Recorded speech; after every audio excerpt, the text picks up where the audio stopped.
देखिए तो क्वेश्चन क्या कह रहा है, यह क्वेश्चन क्या कह रहा है, क्वेश्चन नंबर 9 है। यह क्या कह रहा है कि किसी बेलन के आधार का व्यास, यानी कि कोई बेलन दिया हुआ है जिसके आधार का व्यास 42 सेंटीमीटर दी हुई है। आधार का व्यास कितना दिया हुआ है, 42 सेंटीमीटर दिया हुआ है तथा ऊंचाई 10 सेंटीमीटर है, तो इसका आयतन ज्ञात करें।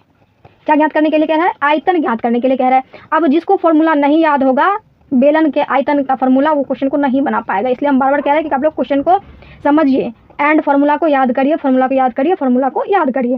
देखिए तो क्या क्या दिया हुआ, देखिए क्या दिया हुआ है, बेलन का जो व्यास दिया हुआ है, ऊंचाई भी दी हुई है, तो हम आसानी से हम ज्ञात कर सकते हैं आयतन। बेलन के आयतन का फॉर्मूला क्या होता है, पाई आर स्क्वायर एच होती है, यही होता है ना, पाई आर स्क्वायर एच। तो हम लिखेंगे, देखिए यहाँ पर दिया हुआ है बेलन का व्यास जो दिया हुआ है, लिखेंगे सॉल्यूशन। देखिए बेलन का जो है ना व्यास दिया हुआ है, बेलन का व्यास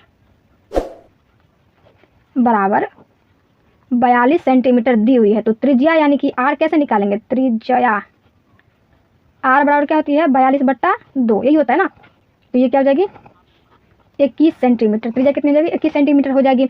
अब हमारे पास देखिए ऊंचाई दिया हुआ है, ऊंचाई एच दी हुई है, ऊंचाई एच बराबर 10 सेंटीमीटर दिया हुआ है। तो हम आसानी से निकाल सकते हैं, सूत्र से लिखेंगे, सूत्र से बेलन का आयतन, बेलन का आयतन बराबर क्या हो जाएगी, पाई आर स्क्वायर एच। अब क्या कर लेंगे, इसको हम क्या करेंगे, इसमें पुट कर देंगे।